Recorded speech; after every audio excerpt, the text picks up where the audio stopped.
You're listening to an Airwave Media Podcast.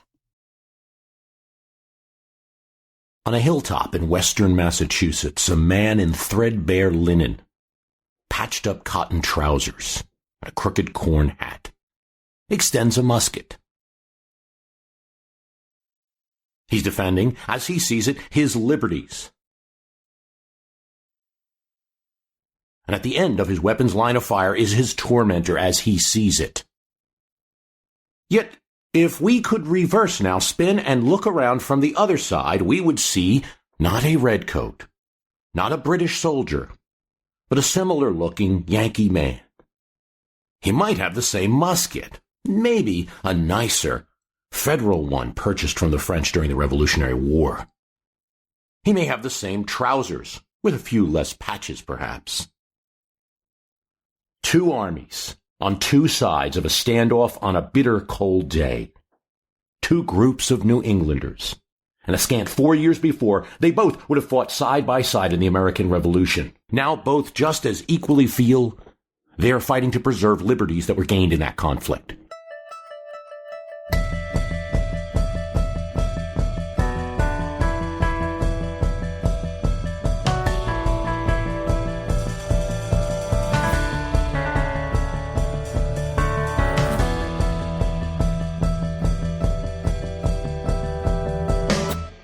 David Gardner here. For more than 30 years, I've been searching for the market's greatest rule breakers, the companies, ideas, and leaders that change the world and reward investors playing the long game all the way through. On Rule Breaker Investing, we go beyond the headlines and the hype to explore the mindset, the strategies, and stories behind truly transformational investing. If you're looking for hot tips, this may not be the show for you, but if you want to become a smarter, happier, richer investor and successful human being as well over time, join me every week on Rule Breaker Investing. Fool on. In January of 1915, Ernest Shackleton's ship, Endurance, became encased in the ice in the Weddell Sea.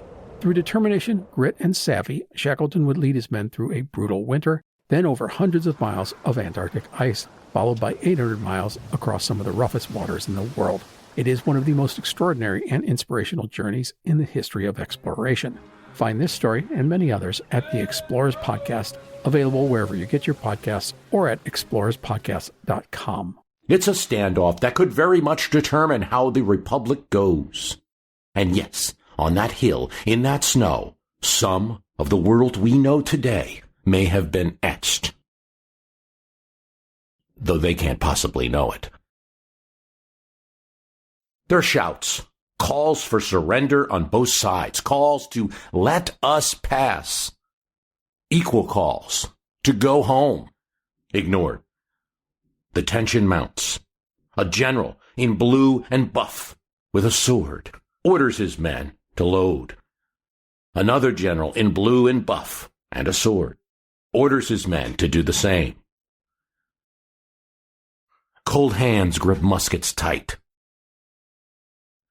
Freeze that moment in your mind. Zoom in. A government man, one of about 900 militia led by Captain Shepard, circling the Springfield Armory, holding the Continental supplies.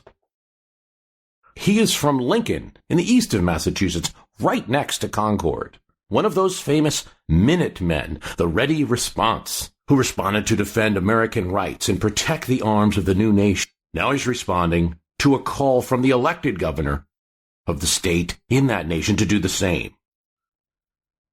Zoom in.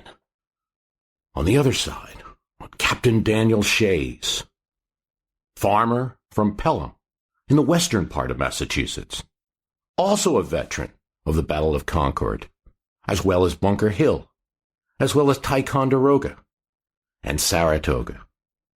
Initially a militiaman, Shays was promoted all the way to captain in the Continental Army because of his ability to lead. He wears his Continental uniform today. Since then, he's been brought to a debtor's court. He's been paid in what were revealed to be worthless scrip for his Revolutionary War service. given a sword from the famous general Lafayette. He has to sell it to keep his family sustained. That's not why he's here, though. He's a very reluctant leader. He insists years later, leader of them I was not, just one of many committeemen. There are other names that didn't get recorded as well in history. Luke Day, Agrippa Wells, known as Captain Grip, Henry McCullough, who during this day is on a horse shouting at the men. Shays at first refuses to lead the army that he's leading today. And it's only when another rebel leader, Luke Day, leads a revolution against one of the local courthouses, is imprisoned, and a mob forms to secure his release. Daniel Shays agrees to both lead the mob, to shape its actions, and to negotiate, hopefully, Day's release. As some historians note, this could very well have been called Day's Rebellion, but it's not. Shays agreed to speak to the farmers in his area with grievances, facing prosecution, facing foreclosure. He agrees, and once he does, he leads this group decisively. His men are not all well armed. Some of them have their old Revolutionary War muskets. Some have sold them, perhaps to pay debts. Indeed, a sizable chunk of this group has nothing more than hickory clubs. But they have drums, and they have fife, and the drums play. And the other captains, along with Shay, lead the men up the hill in a column formation, impressing the other side with its order and discipline. The goal of Shays and his men is clear. It is the federal armory in Springfield. If the Eastern militia sent out by the governor of Massachusetts gets it, if they can hold it, they can expect a prosecution and wholesale imprisonment. The governor of the state has already suspended habeas corpus. It's no laughing matter. 27 men died in one debtor prison in Massachusetts alone during this year. They can expect their livestock to be surrendered, their cattle, their pigs, and perhaps the farm itself to be surrendered if the militia arrives. Some of them, now called insurgents and rebels in the newspapers in Boston, will go to jail or will be hanged. They call themselves regulators. And their aim, just like where the name comes from, the regulators that also rebelled in South Carolina and North Carolina before the Revolutionary War, their goal is to regulate the government of the state. It's only a small force that stands against these regulators.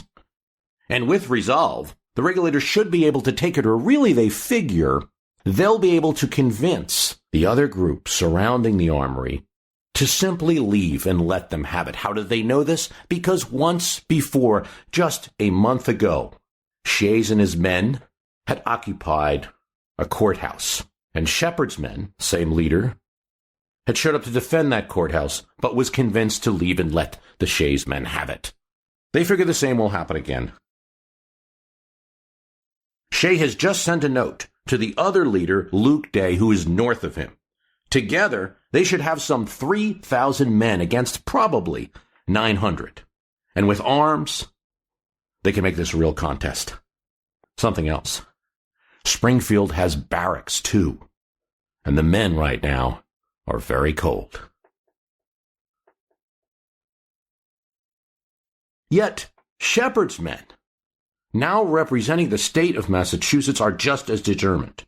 He knows that in a few days, Revolutionary War hero Benjamin Lincoln will arrive with a larger and better funded army, the official government army of the state of Massachusetts, which the merchants of that state, including the governor, started a fundraiser and subscribed and supported.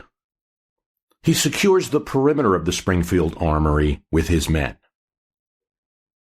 Now, this is interesting because the weapons procured there are generally those purchased from the French by the federal government during the Revolutionary War. There's also an artillery park full of cannon, ample munitions, The kind of thing that could keep an army going for some time. It is not technically Shepard's to take any more than it is Daniel Shays to take. Technically, it is United States property, the property of the Confederation government. And the Confederation Congress has not authorized the state of Massachusetts to use it. But this is 1787. The national government is weak, slow, answers take a long time, and rebels move on the double quick. Shepard is not concerned right now with matters of federal state jurisdiction. He pulls 2 cannons and puts them in front of the road by which the regulators must advance. In addition, he has a howitzer. We don't know everything that happens now, and we're not going to pretend to know, but we do know the results. There's a 1955 book, A Little Rebellion, that, in the style of books of that time, gives us what might have been a little narrative between Shay and a messenger sent. A little narrative, presuming to know the conversations. We'll indulge a bit, grain of salt taken with, knowing that something like this might have been said. "Why will you deny us?" Shays asks. "I'm here in defense of the country that you endeavor to destroy," the messenger replies. "If you're in defense of the country," Shays says, "then we are both on the same side." The messenger responds, "I expect we'll take different parts today." Shay says, "The part that I will take is that hill." The messenger responds, "If you advance, you will face the men we are both accustomed to obey." 250 feet separate the 2 groups, the bulk of which are former Revolutionary War soldiers. It's a tense moment. Alpheus Colton is holding only a club, and he believes that the men across from him will never fire on his comrades. John Wheeler doesn't know that. He still owns his trifold hat from his Revolutionary War days, and he is telling his men, "I will reach the arsenal or the gates of hell." On the other side, David Hoy wears a moccasin coat and readies his rifle. He doesn't want to, but he will follow his captain's orders, regardless of how ugly it might be. Both sides determine warnings unheeded, and Shepard orders the cannons to fire. But he orders them to fire over the heads of the regulators. Something else. Shepard does not, strictly does not, order his men to fire their muskets. Musket shot is too personal, men on men. He figures that'll just trigger return fire, more determined fighting. The cannon shot over the head is hopeful but not effective. Shay's men are not deterred. They advance. Prior to this, they had accepted compromises. They had accepted that perhaps the legislature of the state would do something about their grievances, that the courts would stop. They've always been denied, and this time they are not stopping. Shepard now orders a second shot.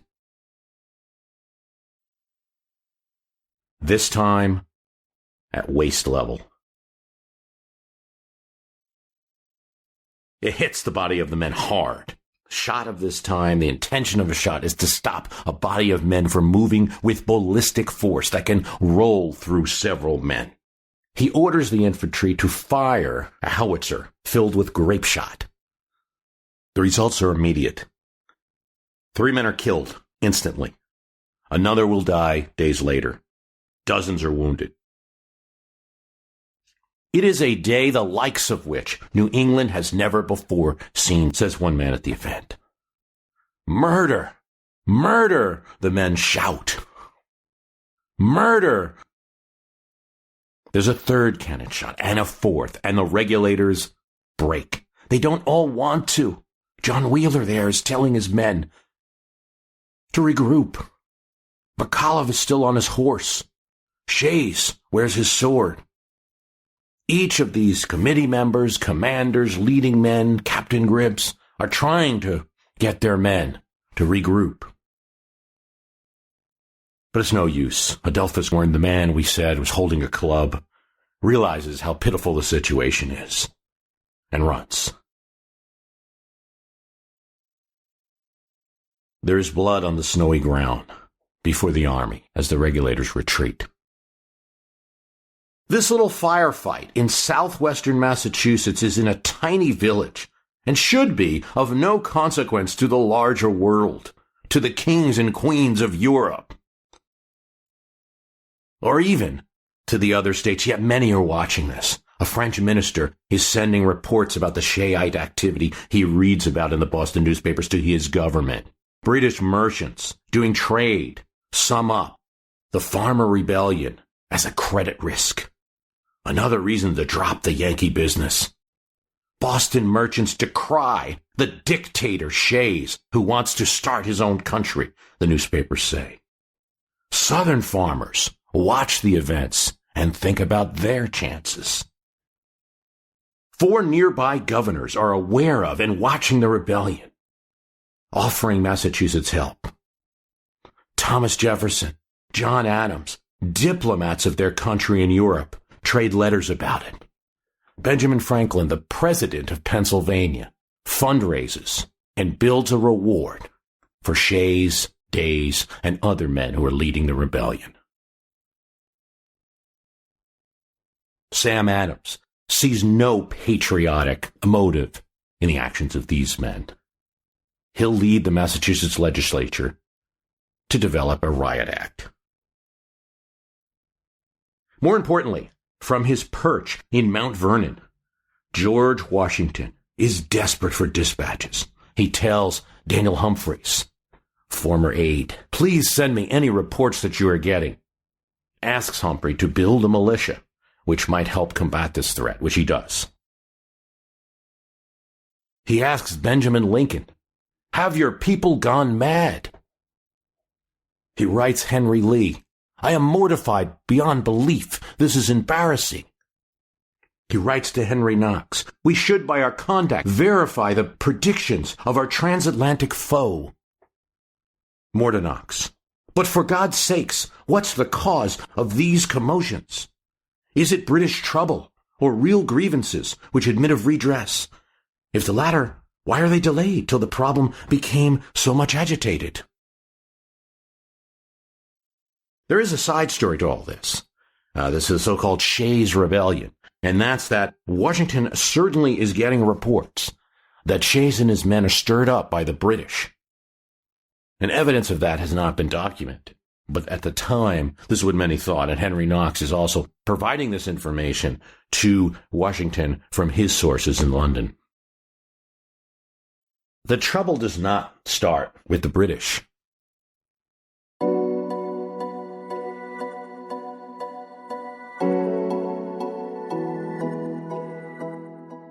Picture a local constable carrying away the family's pig from their farm.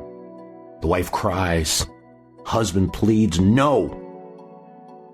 The pig that must be sold at a fraction of its cost now to pay the debt that you owe was the winter's food. And imagine how a neighbor feels. This is not a alienated modern world where we don't know our neighbors. These are your friends. And not only do you want to help them, but you worry that you may be next. And it's not just pigs being sold. It's all sorts of items that they can grab, and eventually, it's the family farm. This is why you join the town meetings. And when the town meetings protest and dispatch grievances to the legislature and they're ignored, this is why you join assemblies. This is why you form outside halls of government and courthouses and taverns. And when all of that doesn't work, this is why you grab your musket if you own one. What happened to cause this unusual tumult? Well, The way to look at the years after the American Revolution, especially in rural areas, is that of a large recession. It doesn't get talked about that much in our history, a little bit, but revolution ends. And there's what can only be described as a recession, perhaps a depression.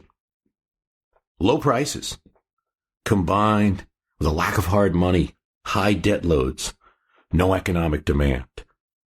These are all the economic terms. Let's explain what really happened. It starts with a bit of a boom. The revolution ends with a bang down south, the Americans and the French at Yorktown, trap Cornwallis. But it takes a while for peace. The British still occupy New York City, hold the keys to an extent. By 1783, deal is worked out, evacuation happens, and the United States is a nation. This is great for a lot of reasons, but for one, there can now be trade between these two former warring powers, and everybody is excited about this. The United States, even as an independent nation, is still going to Britain for the bulk of its trade. It's the most logical. It's the largest partner. There are other ones. British merchants, at first, are very eager to sell their stuff, and Americans are eager buyers. The British nation can provide credit the major merchant houses. French merchant sums this up well. I can offer lower prices, but the Americans go to the British as they can offer them credit. August's a great time to hit the reset button before you're hitting that maddening rush of fall. I can't think of a better place to clear my closet than Quince. I love shopping there. Now, I've shopped from Quince. I have a great black, long sleeve, thick cotton shirt. Looks great. Quince specializes in everyday staples that work harder, like their ultra-soft organic cotton tees or premium Mongolian cashmere sweaters. You buy something like that somewhere else, you're going to regret it every time you put it on because it cost you so much. Not with Quince. Upgrade your everyday. Download the Quince app for app-exclusive offers or go to quince.com/myhist. Get free shipping on your order and 365-day returns. Now available in Canada and the UK too. That's QUINCE.com/MYHIST. Hey there, I'm Travis Hoyam, one of the hosts of Motley Fool Hidden Gems Investing. Each weekday on Motley Fool Hidden Gems Investing, we talk through the business news you need to know and the stories moving stocks on Wall Street. On weekends, we game plan personal finance strategies and dive into the industries shaping tomorrow and host the experts, authors, and executives that understand them. Tune in for insights and a long-term perspective on investing and, of course, stock ideas, plenty of them. To quote a listener, it pays to listen. Check us out and subscribe wherever you listen to podcasts.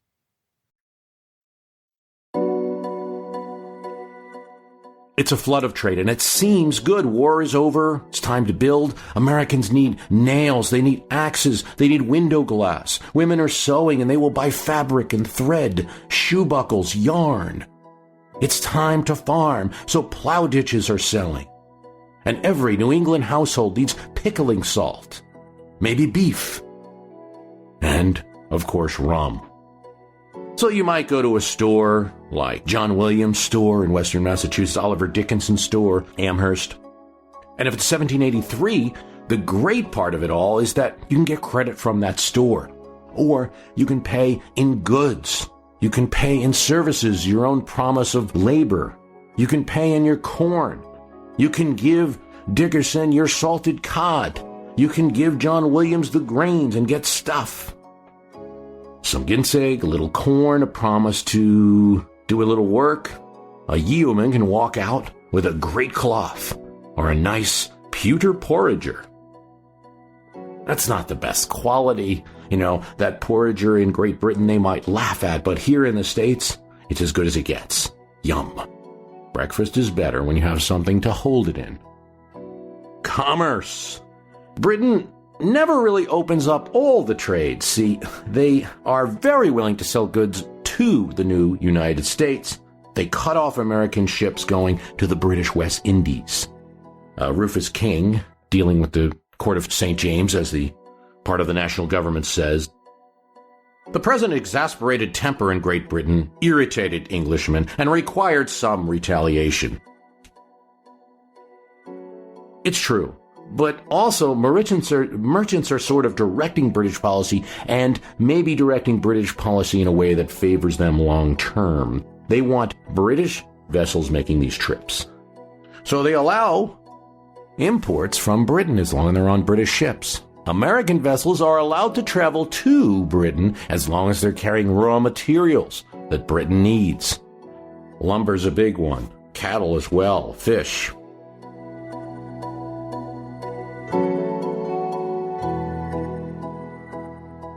There's never enough trade with France.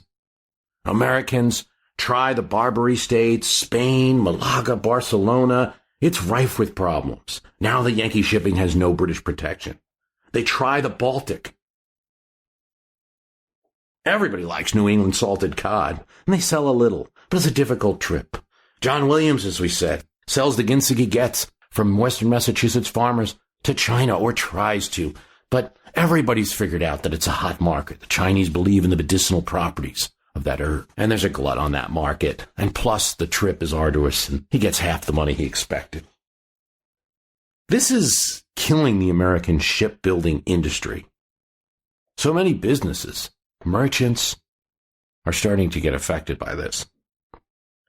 In a way, if you think about Tom Paine's writing and the promise of how much America will benefit from independence, how big it is, how strong it is, how, a continent is stronger than an island. It is kind of striking then in 1783 when one sees how important the British Empire and British policies, the whims of their government, still are to the United States. We're still their main customer. We seek them to be ours. Yes, there's a few merchants that can make a living selling French products. Yes, there are those that can import goods from the South and bring them to the North. That's good. What is needed is West Indies coffee, sugar, rum. And the British ship this to us, and we have no business back. British goods filled the stores in Boston and Portsmouth, in Newport. In 1783, there's reports that these stores are stuffed with British goods. And boats are going back to England with America's hard money. There's an interesting comment from a person who had been a loyalist in one of the Boston newspapers. Such a scarcity of money has never been seen. Restrictions on trade deprive them of the benefits they were to have from their glorious independence. By 1784, there is a crash. Merchants can't pay. Says Abigail Adams from London, 1784, New England merchants had so shackled and hampered themselves that they could not pay their debts.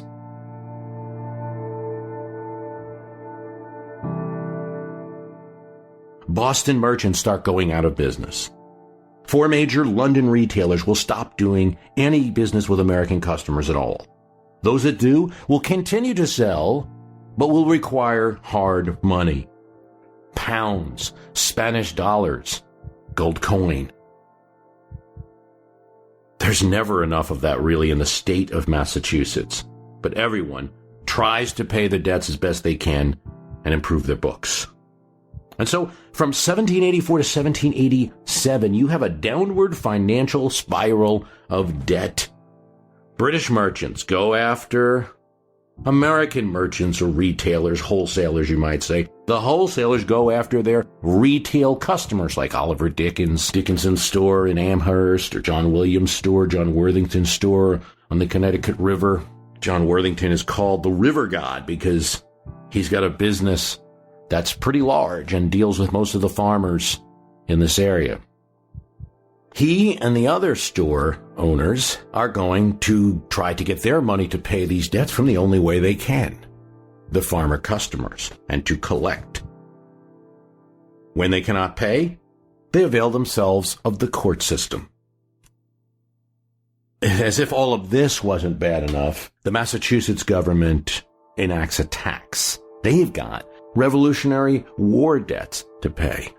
and they enact a tax on real property and rents that adds up to about 1/3 of the income, either the land value or the rental value of the income on those properties. It's a huge tax.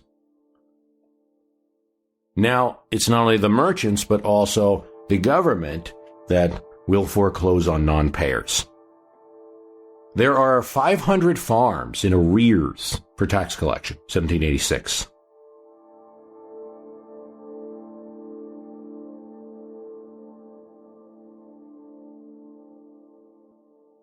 In the Hampshire County, Massachusetts court cases for debt collection go up 262% between 1784 and 1786.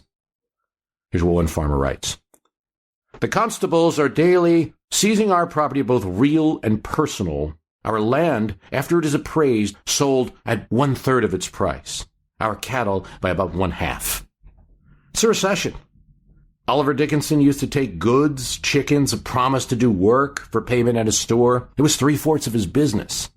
1786, it's cash only. Now, his store shelves are full, but his stores are empty. He's got no new customers, and he seeks payment to collect from those. Some 18% of the males in western Massachusetts are in debt.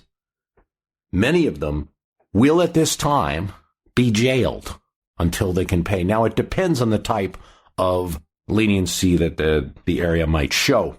In some cases, for instance, Luke Day is one of these that is put in jail for debt collection, despite his service at the Battle of Saratoga.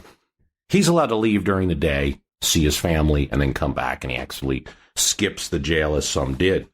But some of them are more harsh, and there are actually men who die in debtor's prison because the conditions are terrible.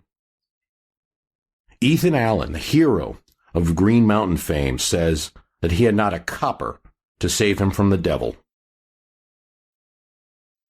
And so in the town meetings across the state, in Hampshire and Springfield, the Berkshires, Amherst, you see petitions, you see grievances expressed to the state government. Veterans of the war are remembering how the scrip that they were given after their Revolutionary War service just depreciated. And they want that advantage in their transactions. They want to be able to pay their debts in paper money. They want stays on the foreclosures of family farms until this crisis can be averted and their grievances dealt with by the legislature. Massachusetts is not able to discharge its own debt. And so the legislatures get the petitions, but don't listen.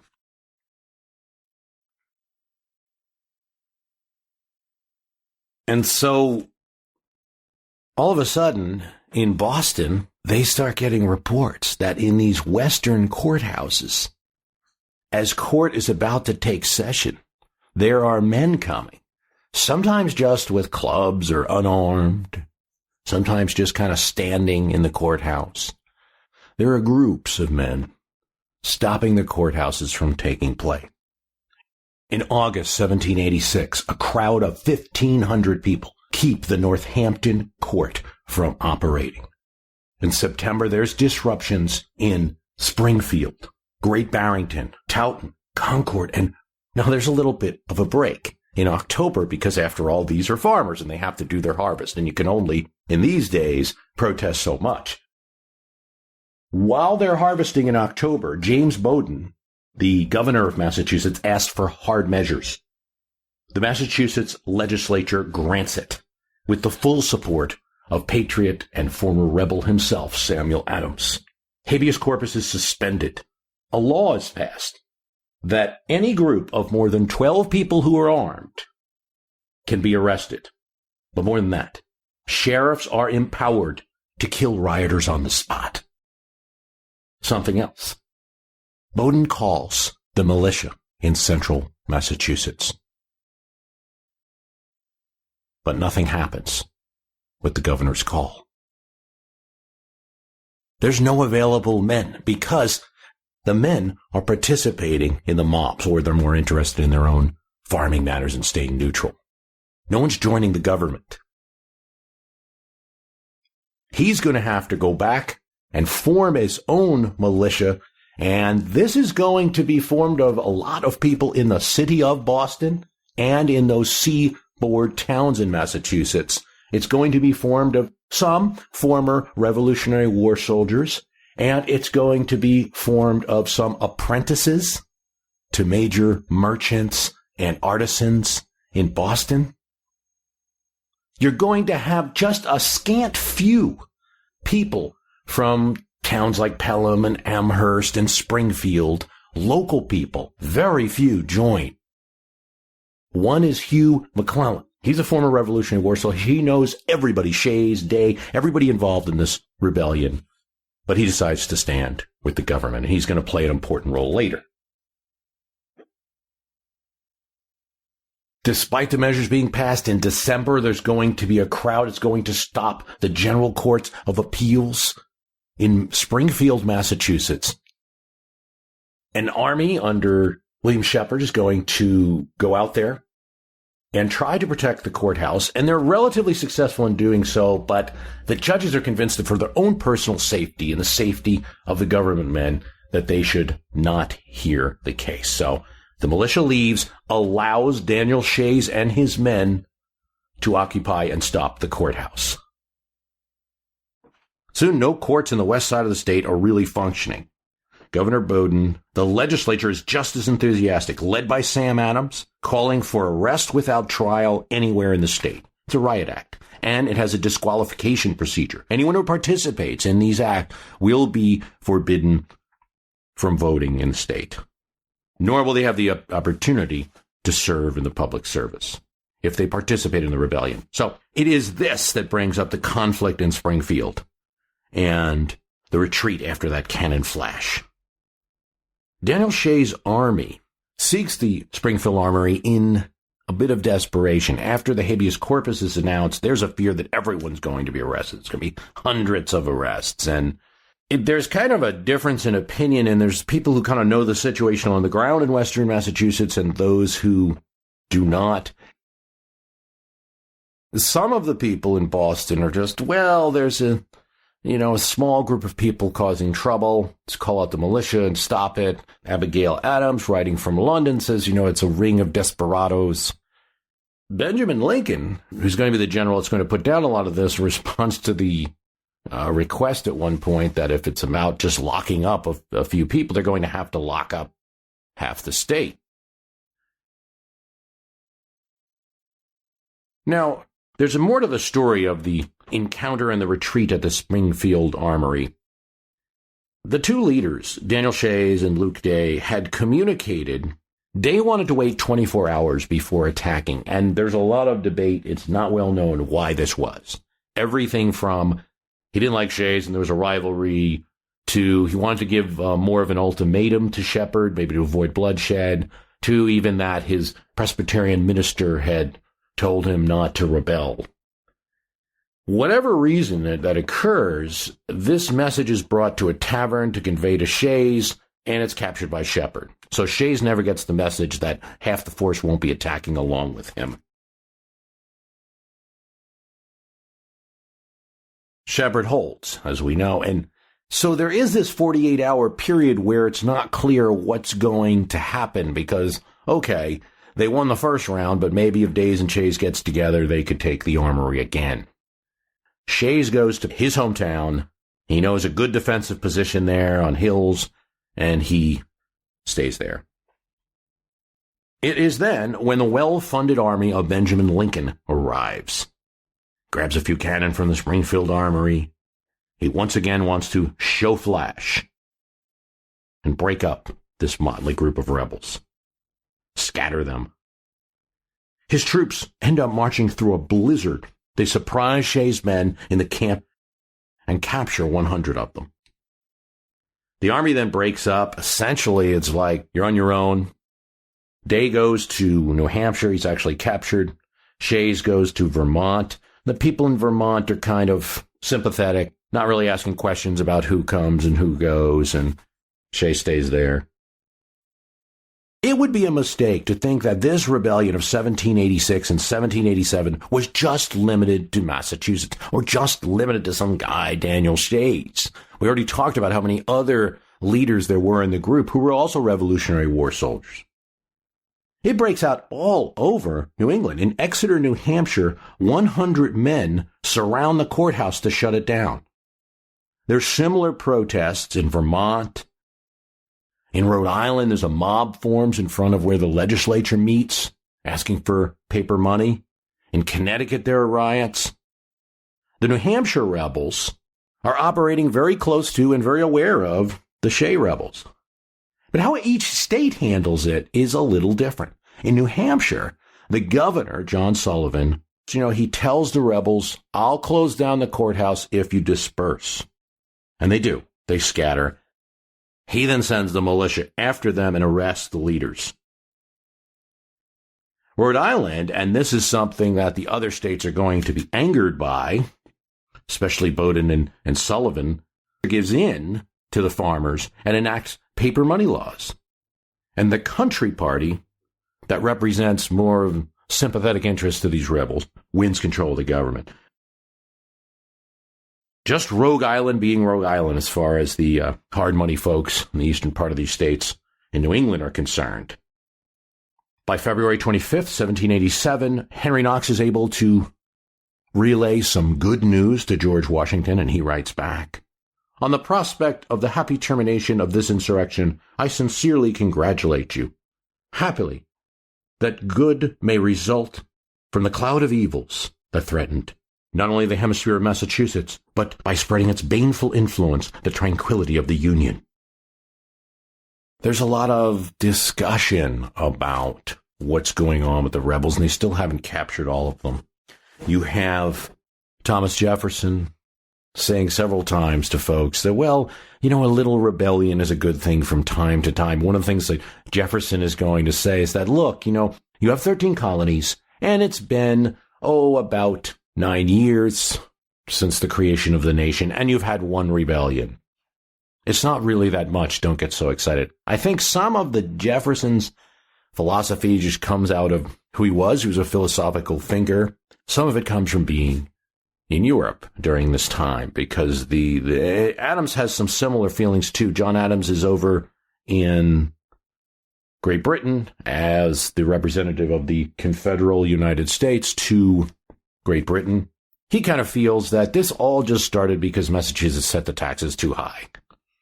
But on the continent, there's some more concern, and James Madison, who's a member of the Confederal Congress from Virginia, at this time an advocate of a federal government that's more powerful, is writing to Washington that he's worried still because a new crisis may be brought by the measures for disenfranchising and disarming those who participated in the rebellion. The discontent, he says, is silenced, but not subdued. Madison writes a pamphlet that goes out, The Vices of the Political System in the United States. In it, he argues about how ineffective states were during this crisis. He also condemns states that are engaging in practices of paper money, closing of courts, using property as legal tender instead of money. It's not going to be a very strong country, strong political system if these things continue, he argues. At the same time, he's not happy with how Massachusetts handled it. He complains to Thomas Jefferson about 1,500 soldiers being brought to be stationed in western Massachusetts. Here's Madison writing to Washington, and this is while at the same time the rebellion in Massachusetts is going on, and the convention is about to start. Conceiving that an individual independence of the states is utterly irreconcilable with their aggregate sovereignty, and that a consolidation of the whole into one simple republic would be as inexpedient as unattainable, I've sought for some middle ground, which may at once support a due supremacy of the national authority, and not exclude the local authorities wherever they can be subordinately useful. I would propose that in addition to the present federal powers, the national government should be armed with positive and complete authority in all cases which require uniformity, such as the regulation of trade, including the right of taxing both exports and imports, the fixing and terms and forms of naturalization. So he's really working some problems out in his letter to Washington. And by the way, I think the letter's important because he's going to be successful in convincing Washington to come to the convention along with others. He's going to argue that a federal government will have a more balanced, neutral view. Look at one of the things he says. There has not been any moment since the peace at which the representatives of the Union would have given an assent to paper money or any other measure of a kindred nature. We understand that the discontents in Massachusetts, which lately produced an appeal to the sword, are now producing a trial of strength in the field of electioneering. The governor will be displaced. The Senate is said to be already of a popular complexion, and it is expected that the other branch will be still more so. Paper money, it is surmised, to be the engine to be played off against creditors both public and private. As the event of the elections, however, is not yet decided, this information must be too blended with conjecture to be regarded as a matter of certainty. Well, he was right. Hancock, a little bit more of a populist thinking, is going to be elected to Massachusetts. But I think you see in his letter to Washington, in his statement about the vices of the political system in the United States, in his letters to Jefferson, is where Madison sees evil in the system is not so much the rebellion going on in Massachusetts, but what state governments are going to do as a result of it. And that's part of the reason for the Constitution. Why do we look at Madison? Because he was one of the most important figures. Writing sections of the Constitution, coming up with the Virginia Plan, a group of people had agreed to, and it got modified at the convention. But he was a key thinker and then a key member of Congress afterwards. As there is now talk about a constitutional convention in Philadelphia to amend the Articles of Confederation, Madison makes it clear to Washington, your name cannot be spared. That Washington probably made a decision about this is evident in a letter of April. Henry Knox writes to a friend that it is probable that George Washington will attend the Constitutional Convention.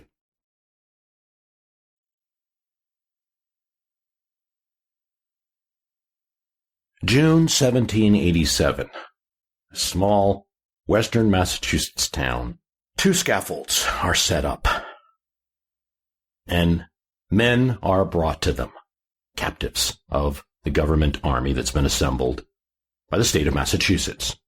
Henry McAuliffe, former leader of the Regulators, and Jason Parner, another regulator, who have been captured, are set up to be hanged, and there's a crowd watching. The noose is actually put over the men's necks. And I think all around the area, people have been assembling, and there's one tavern in Amherst where a group of the Shayite men, the Regulators, are going to go, take an oath, and actually surrender their arms, and they will be free of punishment. Though under the Massachusetts law at that time, they're going to be disenfranchised. The person who accepts this oath is none other than the one man in the local area, or one of the few who had sided with the government, Hugh McClellan. And so he's able to get a number of people spared, but the leaders are not spared. And so these 2 men are brought in. There's a crowd watching. And for most of the local populace, this is an extremely sad day. There's appeals that go out to the governor for these folks. The mother of one of the accused men is saying, he just got roped into it. He didn't know. He didn't mean to take arms. He thought it was going to be a peaceful march, this kind of thing. For the government, it looks like they're going to make some kind of an example of these folks so that others don't follow in rebellion again. There's a lot of worries about what's going to happen when in rides, just almost like a movie scene, a man on a white horse with a letter. And the letter is from Governor Hancock. And Governor Hancock has decided to pardon them, but he wanted to put the men all the way through the experience and then pardon them at the last second. Sort of a form of benign punishment that would occur during this time. And they're not the only one who would get this sort of make you feel like you're getting hanged type punishment. Hancock is going to slowly introduce a more conciliatory approach to the rebellion. It's kind of an interesting event, Shays Rebellion, in that the state government of Massachusetts changes right while the insurrection is still going on. They just happen to be having a governor's election. Of course, Hancock uses it to defeat Bowdoin. Shays is pardoned in 1788, and most of the men who are participated in the rebellion are pardoned, and they're actually enfranchised. They will participate, they'll vote. Some of them will be at the ratification convention of the Constitution years later. Shays moves to Vermont, then he lives in the rest of his life in New York. While our false hanging was going on, at the same time, members are meeting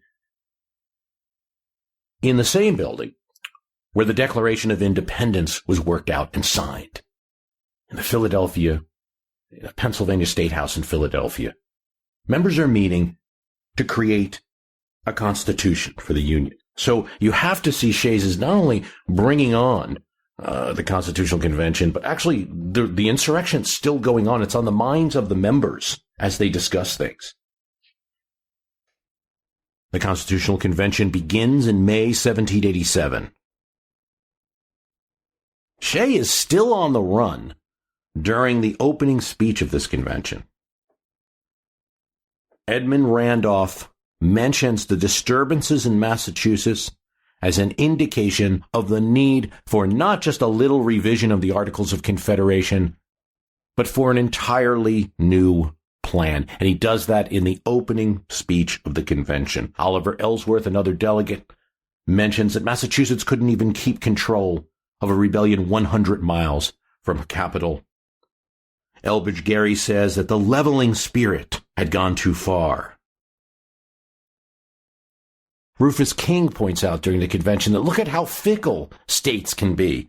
One governor, Bowdoin of Massachusetts, wants to hang rebels. The other governor, John Hancock, wants to pardon them. But more than that, there are what you might call copycat rebellions. UMN in Virginia protest against debt collections. And in May 1787, while the delegates are talking, King William County Courthouse is burnt down with all of its records so no one can collect debts. This continues, and there's several other court closings and some suspicious fires throughout Virginia. It's worrying people like James Madison. It's worrying people like Richard Henry Lee. In Greenbrier, 300 farmers storm the courthouse there. During 1786 and 1787, you also see disruptions in York, Pennsylvania, and in Maryland. Everybody meeting in that convention hall knew it.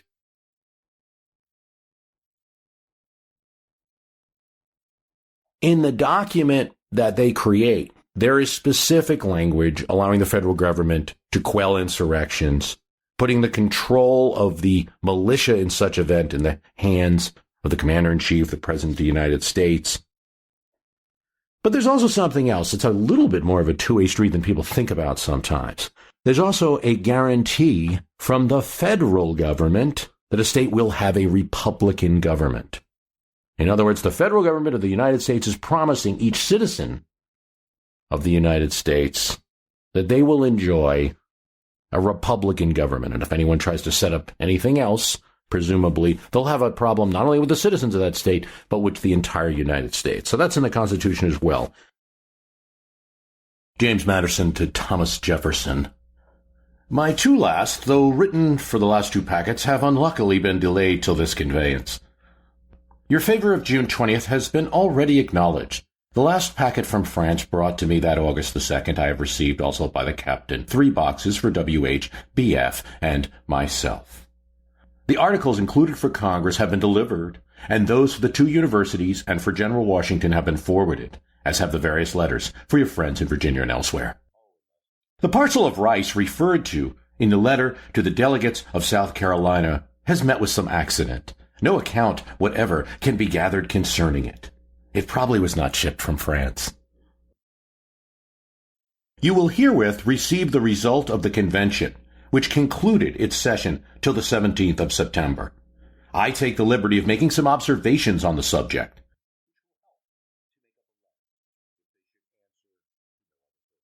It was generally agreed that the objects of the Union could not be secured by any system founded on a principle of a confederation of sovereign states.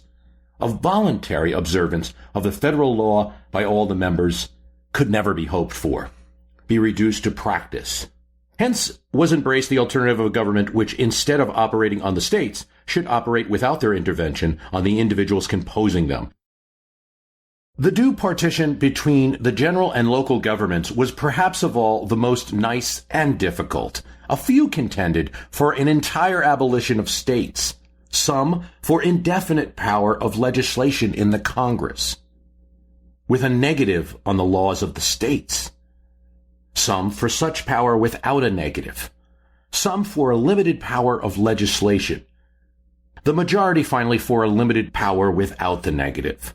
The question with regard to the negative underwent repeated discussions and was finally rejected by a bare majority.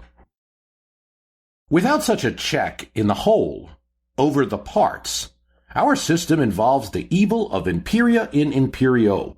If a complete supremacy somewhere is not necessary in every society, a controlling power is at least so, by which the general authority may be defended against encroachment of the subordinate authorities, and by which the latter may be restrained from encroachments on each other.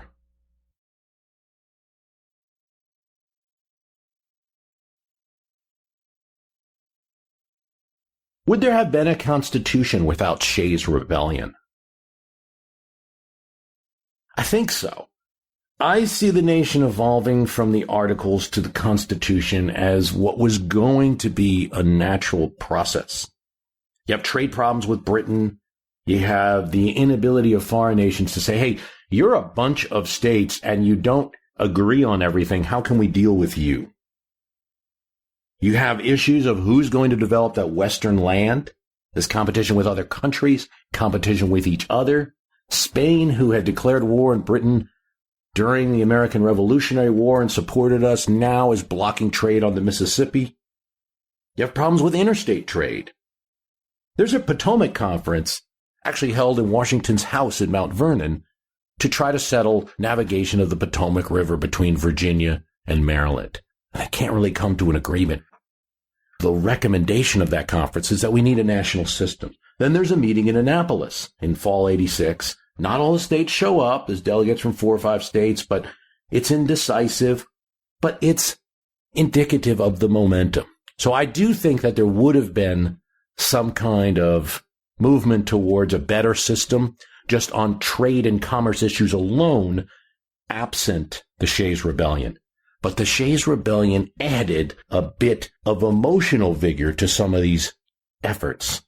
And most importantly, I think, given the letters that you read, that it's Shays' Rebellion that convinced Washington to come to the Constitutional Convention and act as leader, something that he was always very reluctant. Once he gave up that sword, he was reluctant to leave Mount Vernon and would rather let other people handle things like that. Takes no part, for instance, in the Annapolis Conference. Now, if we say that it's because of Shays that Washington steps in, then we can say that because Washington steps in, you have a very different type of constitution, I believe, than you may have seen otherwise. For instance, because you have Washington there at that convention, everyone at the convention knows that he's going to be the first executive. I think you have a stronger executive in the document. So in that way, you have a direct connection between what happened with Shays and the regulators and the concept of a strong presidency. Because you have Washington in the room, and what could have happened absent Shays and absent Washington's attendance at a constitutional convention, which might have happened otherwise, is you might have just seen a mere revision of the Articles, or you might have seen a constitution that would have been changed in 15, 20 years. Shays helps to put forward a constitution and undermines to an extent the positions of the states at the time.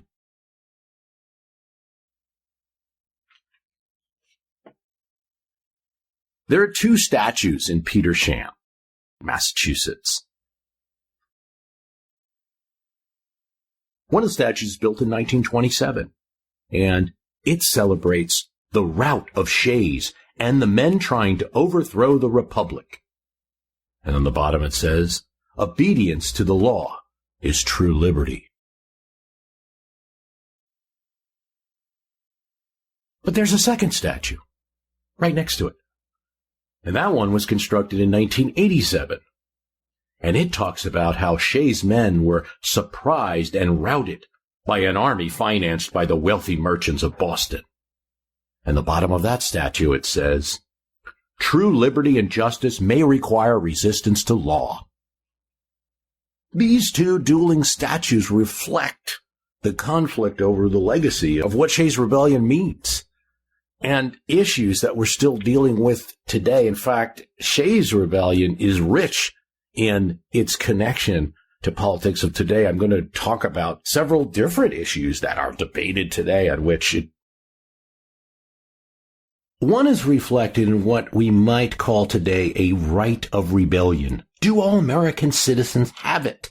The answer is not as easy as what it seems. I mean, read New Hampshire's state constitution, not just the one from 1776, but today. Makes rebellion a natural thing.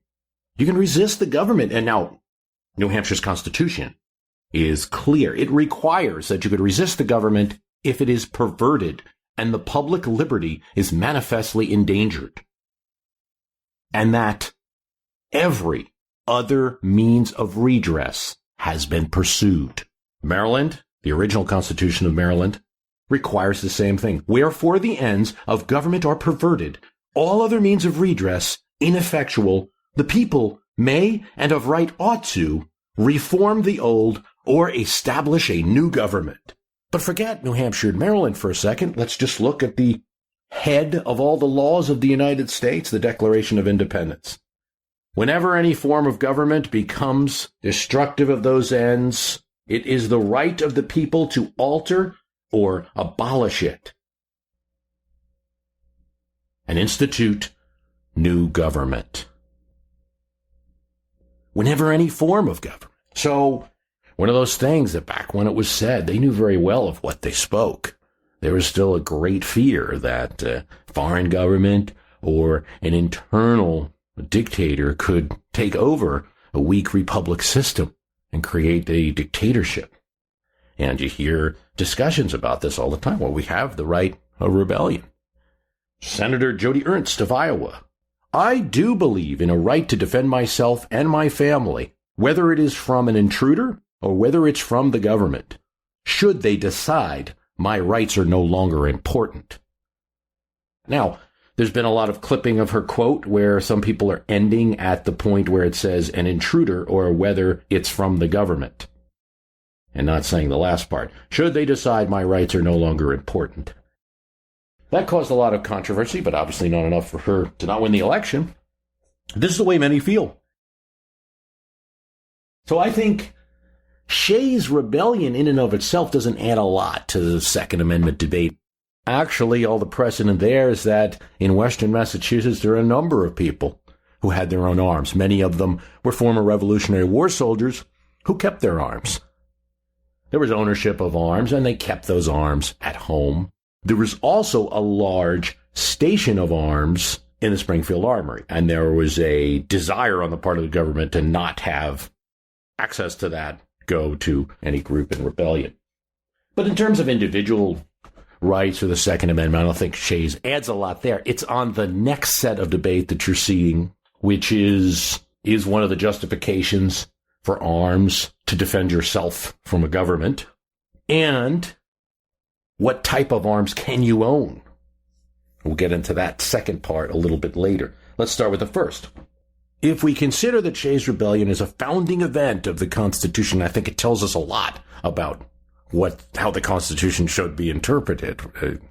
Would seem to be logical. One of the things in his letter to Jefferson and to Washington, Madison complains about the authorities in Massachusetts disenfranchising and disarming the rebels. Now, I think that's an interesting point. In no way is Madison a support of insurrection. In fact, he's very scared by it. But he is concerned about the Massachusetts government then taking away individual rights, and he includes arming as one of them. So you see a clear distinction among all of the actions of the government in between the individual right to keep and bear arms and the right to rebellion, or the right to get a group of people together and rebel because you don't like an elected government's policy. When a group of people, and keep in mind, this is a group of people that if an election were held in Western Massachusetts, they would be in the majority. This is a group of people that if a militia was called to constrain them, they wouldn't join it. So in this area, they had the majority of opinion, and they felt they were right to take arms. This was a rebellion that everyone felt, and you got Franklin, you got Sam Adams, you got Washington, you got Madison, everyone felt should be crushed. Now, Thomas Jefferson's a little more sympathetic, says a little rebellion from time to time is good, but actually, if you read what he's saying, he does think that the rebellion should be put down and that he feels that people should be given the facts. He feels that the reason for rebellion is that there's not enough education of the individuals and they should be persuaded with facts and debate and given an opportunity to better participate in the political process. But no one's siding with rebels in terms of their ability to overturn the state government. In fact, this is a great fear, and it's embedded in the Constitution with mechanisms for the federal government to stop it. How do we then put these two issues together? Because I agree they're contradictory, and that's why it's great in political debates. I mean, we could go on this one and just, you'll see those debates on Facebook where it's just boom, boom, boom, one after the other. And I think in most cases, people on one or the other side of a debate are only thinking about the points that support their argument. And so you can go on forever because no one's really interested in putting it together. But if you start to meld these things, here's where I think it goes. There is support to say that you need an armed populace to protect against tyranny. And that's what the founders, if you will, wanted, because they certainly set up those mechanisms and they certainly tolerated and supported people keeping the arms. The Continental Congress, in lieu of being able to pay soldiers, which we'll talk about, allowed people to keep their weapons. I mean, right there is a symbol, among everything else, the second and everything else, is that there was a certain right to arms, a right to keep and bear, and things like that. There was a concern about tyranny, a 18th century concern about tyranny, a concern about tyranny that you have to put in the perspective of that time.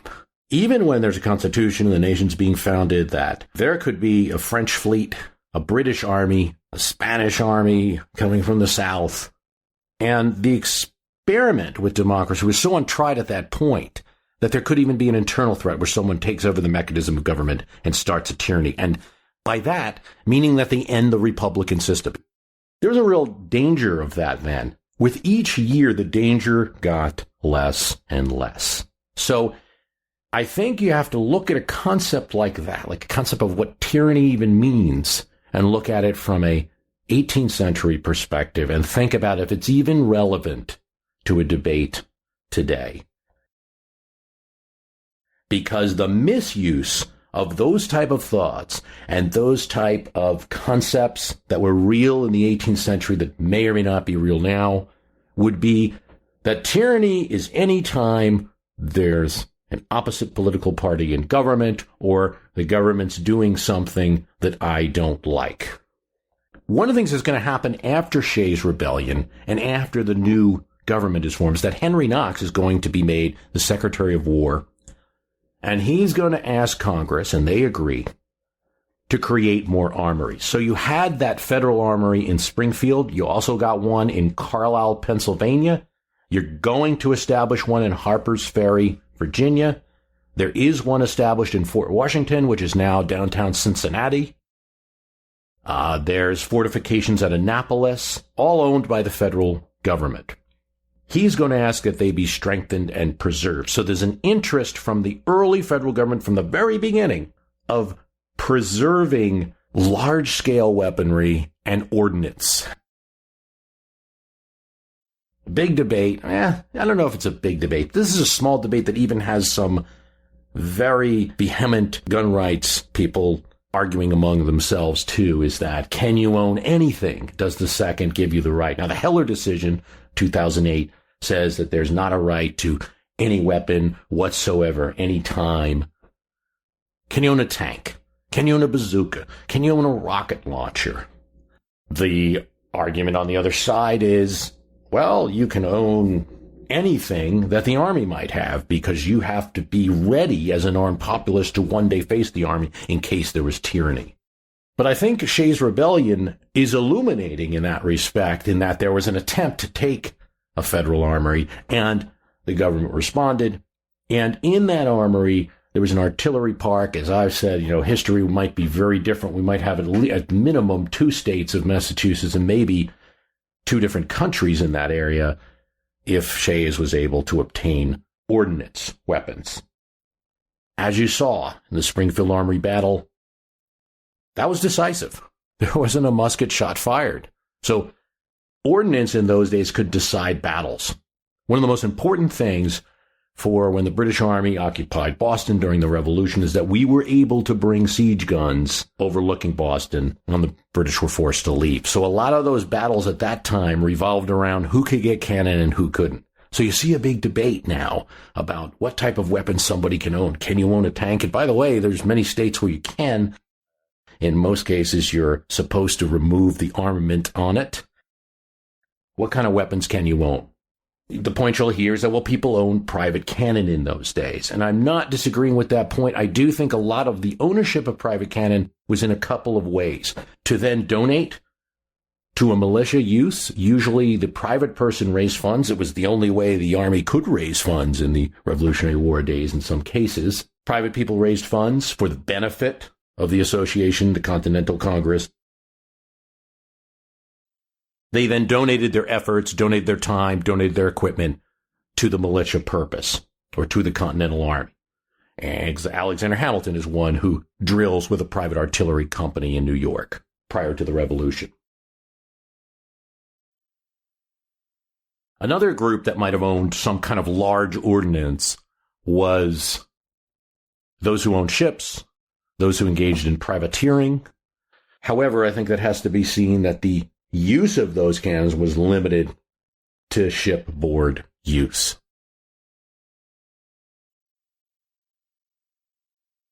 The use of armories by the federal government, even before it was a federal government under the Constitution, even as a confederal Congress, demonstrated that there was a desire to keep ordnance separate from arms, and in some degree to keep a large amount of arms separate, that there wasn't a total commitment to an absolute lack of a standing army, as there always was one, even when it was small. I think that this event in American history is seminal. It's rich in precedents across a variety of issues that we're debating right now. It's also useful for understanding a precedent of protest in the early American public, and that there was a tolerance of setting up a system where you could quell the rebellion, but let's institute some pardon procedures, because that's reflected both in the actions of, say, John Hancock and in the system that we'd set up in the federal government. And when there's Whiskey Rebellion, the 1790s, and George Washington goes out with his army to put that down, he's also going to use those pardon powers in the same way. If you're looking for a precedent of how protest is handled in a Republican government from the very beginning, you can't keep courts from functioning. You can't keep government from functioning. But we're going to try to address grievances through the Republican process. There's another issue that Shays brings out, different one, and this is the issue of returning vets, because it's the entire story of Shays' Rebellion.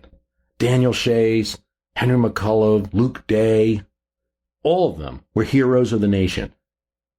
They were treated terribly, never given the promised pay that states and the Continental Congress had promised them. They were paid in worthless scrip, securities that were rendered worthless during the period we're talking about. And then later, when the Constitution is founded, they were bought up by speculators who made fortunes on them. And we discussed a lot about James Madison in this cast, and you may have seen a little bit more of a Federalist side to Madison in that, and I think because of the time period we're talking about, this is where his head was. One of the things that's going to turn him is going to be the treatment of veterans. When we do a federal government, when we do a consolidation of all the debts of the states of the Revolutionary War into the federal government debt, and there are securities, he's going to want to make a provision to reward veterans who previously owned these securities. And it's voted down. And that's one of the things that's going to turn a bit politically against some of the larger expansions, the type that Hamilton's doing. Now, in the case of the Revolutionary War veterans, American governments are going to start to issue pensions, at first for disability, then just for service, and also then to some wives and family. Daniel Shays himself applies for a pension. In 1818, he gets it.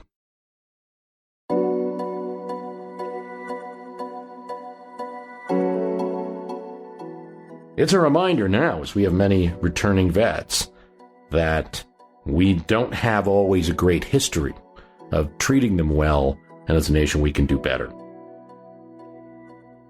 Hope you enjoyed this look. I want to thank you for listening. The website is www.myhistorycanbeatupyourpolitics.com.